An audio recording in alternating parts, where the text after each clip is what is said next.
In the small town of Maplewood, Ohio, where rusted pickup trucks lined Main Street and the neon glow of Rosie's diner flickered after dusk, lived a young woman named Emma Carter. At 23, her hazel eyes carried dreams far bigger than the town's fading billboards, but life had been unkind. Her mother passed away from cancer when Emma was 16, leaving a hole in her heart that never healed. Her father, Jack, once a proud factory worker, turned to whiskey after the plants closed, drowning his sorrows in cheap bars. The little money they had, he gambled away on slot machines, leaving Emma to fend for herself. Emma worked double shifts at Rosie's diner, her faded apron stained with coffee and grease. The jukebox played old country tunes like Johnny Cash and Patsy Cline as she balanced trays of burgers and milkshakes. Every night she hid a few crumpled dollar tips in a tin box under her bed, saving for nursing school. It was her dream to help people, to be the kind of nurse her mother needed in those final days. But her stepmother Linda had other plans. Linda, a sharp-tongued woman with bleach blonde hair, piled chores on Emma like she was a servant. Wash the dishes, mop the trailer, scrub the laundry. Linda barked while lounging with her soap operas. Emma obeyed, not out of love, but because she had no choice. The trailer they lived in was cramped with peeling wallpaper and a leaky roof, but it was all they had. The townsfolk pitied Emma. At the Maplewood Community Church, where she sang in the choir on Sundays, folks whispered about her strength. Poor girl, they said, working her fingers to the bone for that drunkard father. Yet no one stepped in. Jack was known for his temper and Linda for her vicious gossip. Emma's only comfort was her younger half-sister Sophie, a shy 12-year-old with braids who clung to Emma like a lifeline. Sophie would sneak into Emma's room at night, whispering, "Can we run away someday?" Emma hugged her tight, promising, "One day. Well, have a better life." But that summer, Jack's debts caught up with him. He owed $5,000 to Liam Brooks, a local mechanic who had fixed Jack's beat-up Ford truck over and over.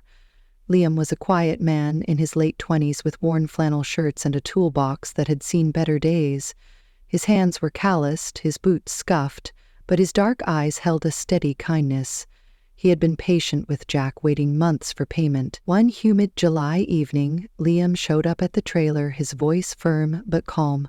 "Jack, I need that money now," he said, standing on the sagging porch. Jack scratched his stubbled chin, his eyes bloodshot from drinking. "Money," he laughed bitterly. "I ain't got none." Then his gaze fell on Emma, who was wiping down the kitchen counter, her face tired and pale. A cruel grin spread across Jack's face. "You want payment?" he said, pointing at Emma. "Take her instead." Emma's heart stopped. The rag slipped from her hand. She looked at her father, her voice shaking. "Dad, please, no!" Jack slammed his fist on the table. "Shut up, girl," he roared. "You're lucky anyone wants you." Linda folded her arms, smirking. "Good riddance," she said. "One less mouth to feed." Liam stood frozen, his jaw tight. He looked at Emma, her eyes brimming with tears, and something shifted in him. She was beautiful, not just her soft brown hair or gentle features, but the strength in her spirit. "It'll take her," he said quietly, his voice steady.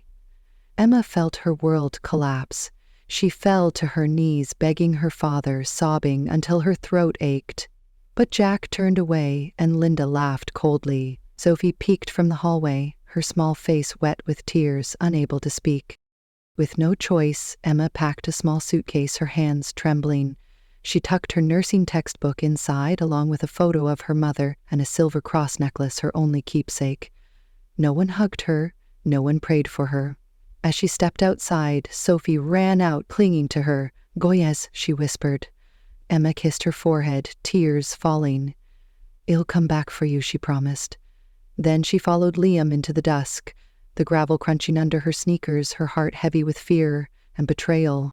As they drove away in Liam's old Chevy truck, Maplewood's lights faded behind them. Emma stared out the window, clutching her suitcase, her mind racing. She don't know Liam. Was he kind or cruel? Would he be like her father? In the silence, she closed her eyes and prayed softly. "Lord, please let this man be good. Please give me peace." "I'm so tired," The road stretched ahead into the unknown, and Im's story was just beginning. Emma clung to her suitcase as Liam's Chevy truck rumbled down the highway, leaving Maplewood, Ohio behind. The night was thick with stars, but her heart felt heavy. She glanced at Liam, his hands steady on the wheel, his face unreadable in the dim glow of the dashboard. He hadn't said much since they left, just a quiet, "Don't worry, Emma, you'll be okay." She wanted to believe him, but fear gnawed at her. Was he kind, or was this another trap? The road stretched toward Columbus, a city she had only seen on TV with its skyscrapers and crowded streets. She closed her eyes, whispering a prayer. "Lord, please guide me." After hours of driving, dawn broke over Columbus, Ohio. The city was alive with honking cars, neon signs, and people rushing to work. Emma stared wide-eyed at the towering buildings, so different from Maplewood's dusty Main Street. Liam pulled into a narrow street lined with brick apartments and parked outside a laundromat with a flickering sign. "This is home," he said, pointing to a small apartment above the shop. Emma followed him up creaky stairs, her sneakers scuffing the worn wood. The apartment was modest: one bedroom, a tiny kitchen, and a living room with a sagging couch. It smelled of fresh paint and coffee. To Emma, it was a palace compared to her father's leaky trailer. Liam set her suitcase down and smiled faintly. "You can have the bedroom," he said. "I'll take the couch." Emma blinked, surprised. "You don't have to do that," she said softly. He shook his head. "I want you to feel safe." His words were simple, but they stirred something in her, a flicker of trust. That first day, Liam showed her the basics: where to find the grocery store, how to use the city bus. He cooked dinner, macaroni and cheese from a box with canned green beans. It was plain, but Emma ate gratefully, her stomach no longer empty. Over dinner, Liam talked a little about his job. "I'm a mechanic," he said, at a tech startup downtown. "The pay is decent, and the boss lets me stay here cheap."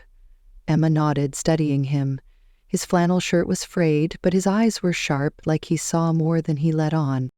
Emma found work at a bustling cafe in the short north, a trendy Columbus neighborhood with art galleries and food trucks. She wore a black apron and learned to make lattes, her hands quick as she served hipsters and office workers. The tips were better than Rosie's diner, and she saved every dollar in a jar labeled nursing school. The city was overwhelming, but it had small joys. She loved the street festivals with their live bands and kettle corn. She borrowed books from the library, devouring chapters on anatomy between shifts. At night, she prayed, thanking God for a roof over her head and a man who hadn't hurt her. Liam was different. He never raised his voice, never demanded anything. He left her notes on the fridge, like, "Gone to work, back by 6, with a smiley face. It made her smile too. Weeks turned into months, and Emma settled into city life. She and Liam fell into a rhythm. They watched sunsets from a park bench, splitting a bag of chips. They laughed over cheap pizza on Friday nights, the TV playing Ohio State football games. One evening, as they walked home from a food truck rally, Emma opened up. "My mom used to sing to me," she said, her voice soft. "When she got sick, I promised I'd be a nurse to help people like her." Liam listened, his eyes gentle. "You'll get there, Emma," he said. "You're stronger than you know." His words warmed her, but she wondered about him. He shared so little. Once she asked about his family, and he shrugged, saying, "Tough childhood, not much to tell." She sensed a wall, but don't push. His kindness was enough for now.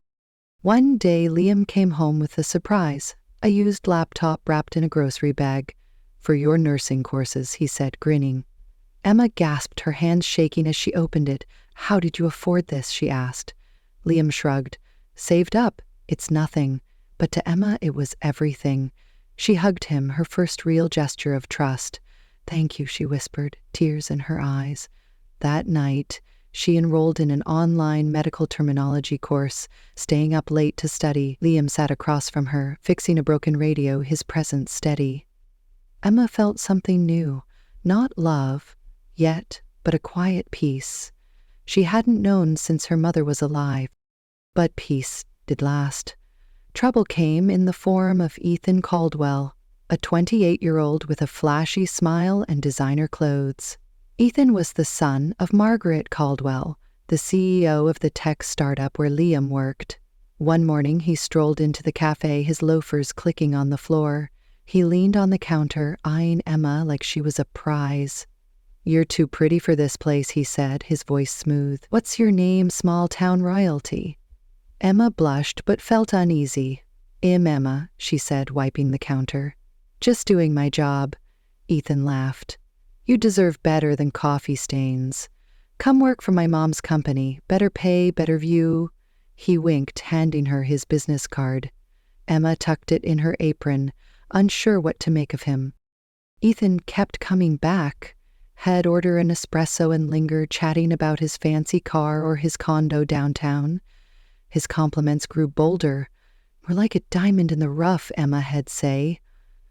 Emma stayed polite, but his gaze made her skin crawl. She told Liam about it one night as they washed dishes together. "Ethan was at the cafe again," she said. "He talks like Im's supposed to be impressed." Liam chuckled, drying a plate. "Ethan's harmless. He just likes attention."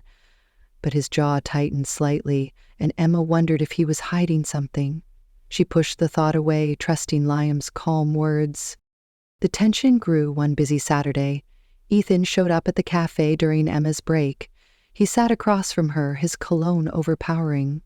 "I'm serious, Emma," he said, leaning close. "Quit this dump. It'll get you a job at Mum's company, maybe even pay for that nursing school you're always talking about." Emma's heart skipped. How did he know about her dream? She shook her head. "I'm fine here," she said firmly. Ethan smirked. "Come on, you're wasting your life with that grease-stained mechanic. What does Liam have, a rusty toolbox?" Emma stood, her voice sharp. "Liam respects me. That's worth more than your money." Ethan's smile faded. "You'll regret this," he said, standing. "I can make things happen or break them." He walked out, leaving Emma shaken. That night, Emma sat on the apartment steps, the city lights twinkling below. Liam found her, his toolbox clanking as he sat beside her.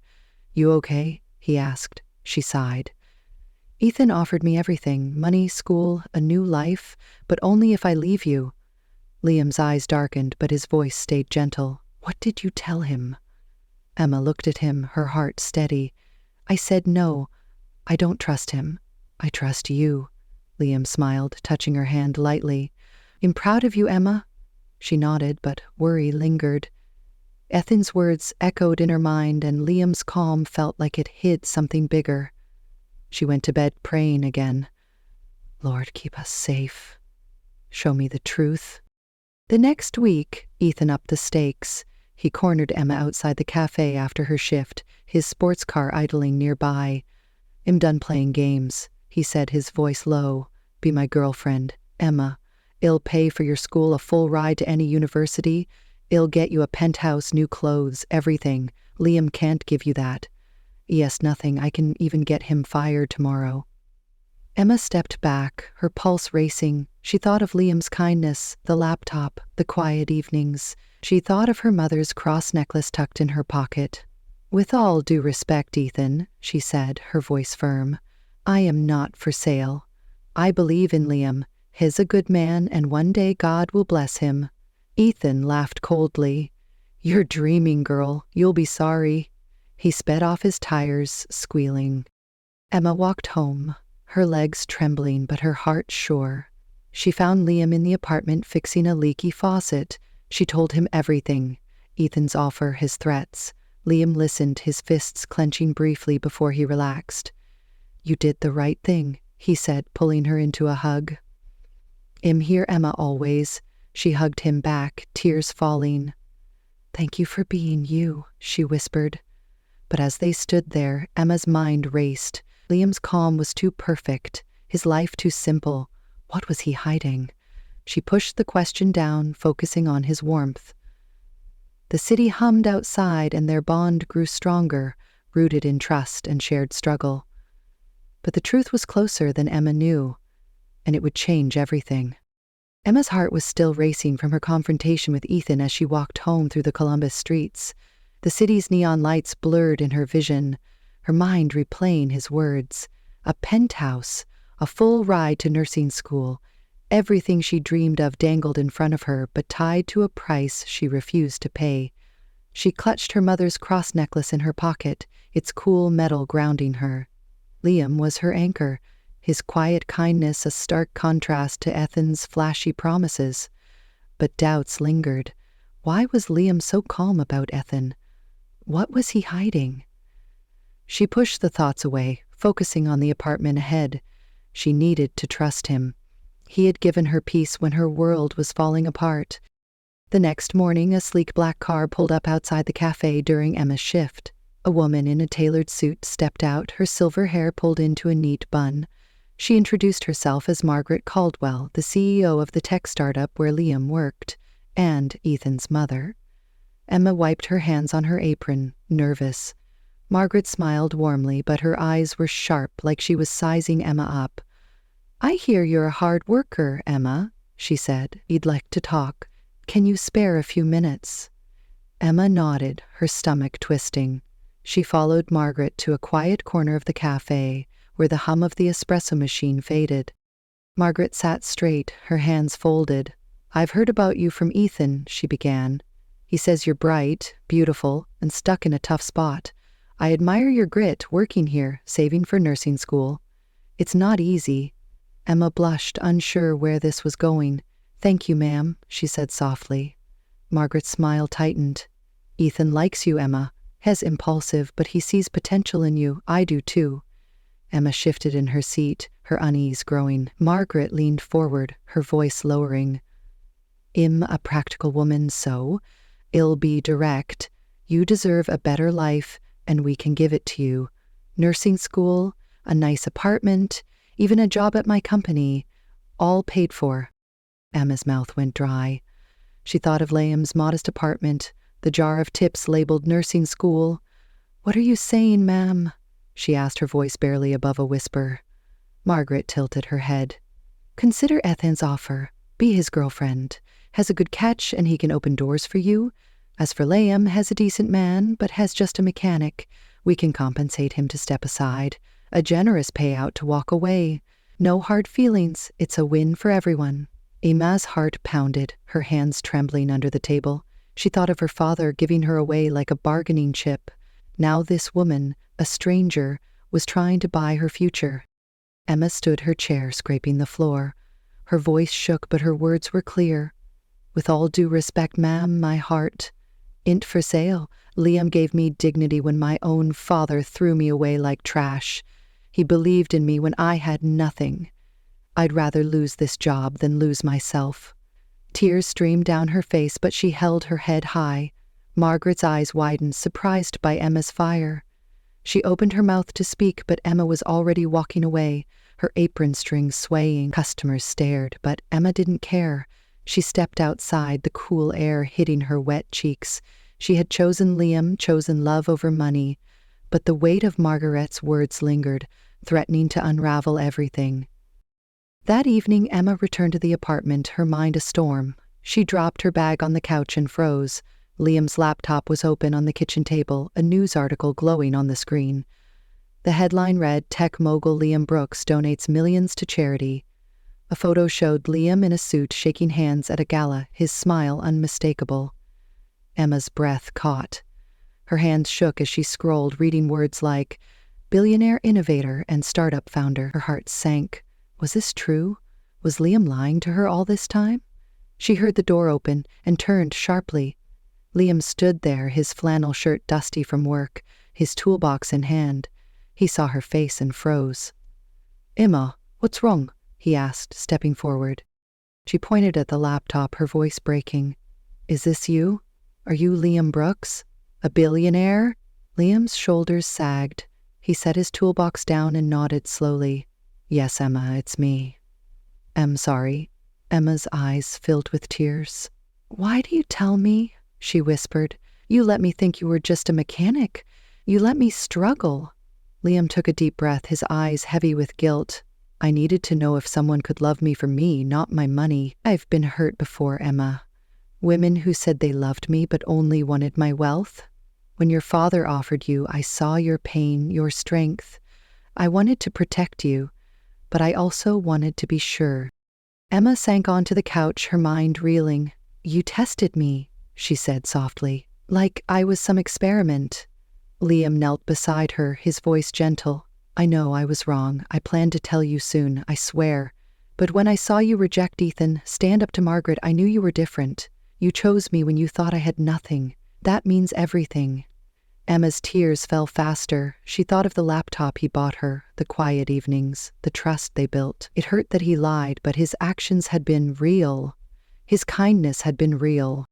She looked into his eyes, searching for the truth. Im hurt Liam, she said, but I forgive you. You gave me peace when my world was broken.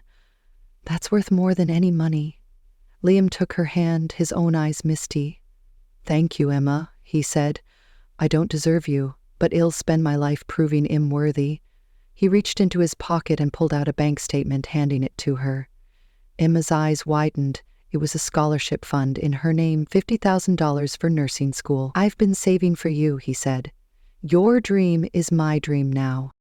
Emma gasped, covering her mouth. She threw her arms around him, sobbing into his shoulder. Liam held her tight, whispering, I'm here, Emma, always. In that moment, the lies faded, replaced by a bond forged in truth. The city lights twinkled outside their small apartment, but inside something bigger was born. A love that could weather any storm. Emma knew the road ahead wouldn't be easy, but with Liam by her side, she was ready for whatever came next. The air in the small Columbus apartment felt lighter after Liam's confession. Emma sat on the couch, the scholarship fund statement in her hands, her tears drying as hope took root. Liam knelt beside her, his eyes full of love and regret.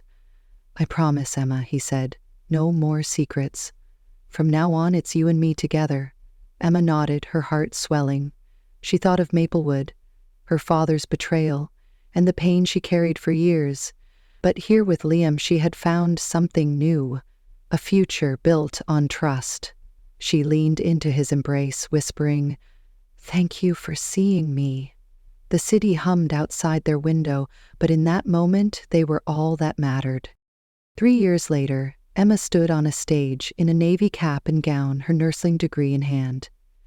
The Ohio State University auditorium buzzed with cheers, but no one was louder than Liam, now openly her husband, clapping like a proud kid at a ball game. That's my wife, he shouted, his grin wide as he waved a homemade sign reading, Nurse Emma Rocks. Emma laughed, her cheeks flushed as she crossed the stage.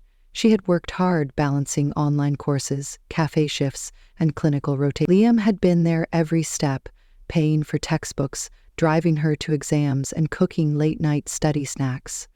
Now at 26, she was a registered nurse, ready to make a difference. After the ceremony, they returned to their new home, a modern house in a quiet Columbus suburb. It had a wraparound porch and a backyard barbecue pit, perfect for summer cookouts. Emma insisted on working not at a fancy hospital, but at a community clinic serving low-income families. I want to help people like my mom, she told Liam, her voice firm. He smiled, kissing her forehead. You're my hero, he said. Emma still wore her mother's cross necklace, a reminder of where she came from. They hosted barbecues for neighbors, inviting cafe coworkers and church friends. The house was filled with laughter, gospel music, and the smell of grilled burgers, a far cry from the leaky trailer in Maplewood. One sunny afternoon, Margaret Caldwell and Ethan showed up at the clinic where Emma worked. Emma tensed, wiping her hands on her scrubs, but Margaret's face was soft. We owe you an apology, Emma, she said, her voice sincere. I was wrong to try to buy your heart. You're a remarkable woman, and Liam is lucky to have you. Ethan shuffled his feet, his usual swagger gone. I was a jerk, he admitted. I let pride blind me. Sorry, Emma. Emma studied them, her heart softening. She thought of her own journey of forgiveness with Liam. Everyone deserves a second chance, she said, smiling. I forgive you both. Margaret hugged her, tears in her eyes, and Ethan nodded grateful. As they left, Emma felt lighter, like the past had finally loosened its grip. Emma also faced her family from Maplewood. Her father, Jack, called one day, his voice slurred but pleading. Emma, I heard about Liam, he said.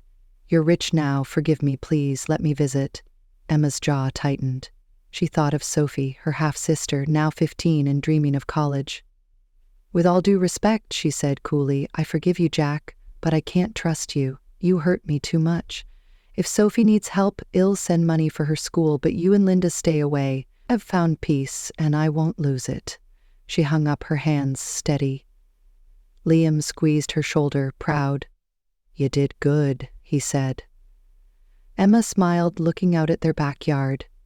"Thank you, Jesus," she whispered, "for giving me strength."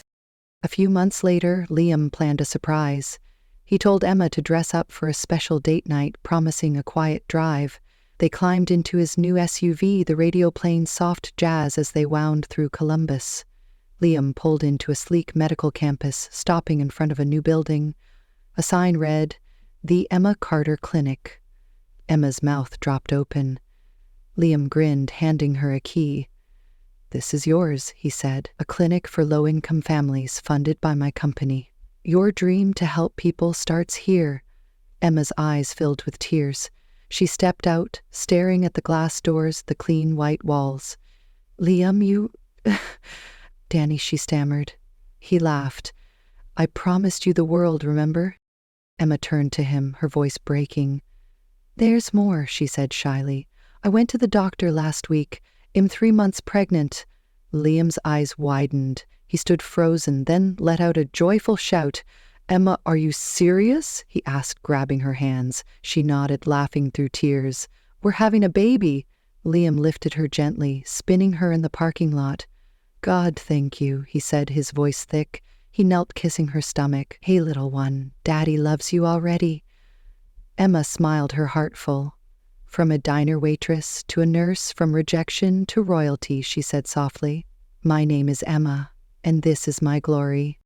They stood there, the clinic sign glowing in the dusk, their future bright. Liam took her hand, vowing to raise their child with love and humility. Emma knew their story wasn't perfect, but it was theirs, built on faith, trust, and second chances.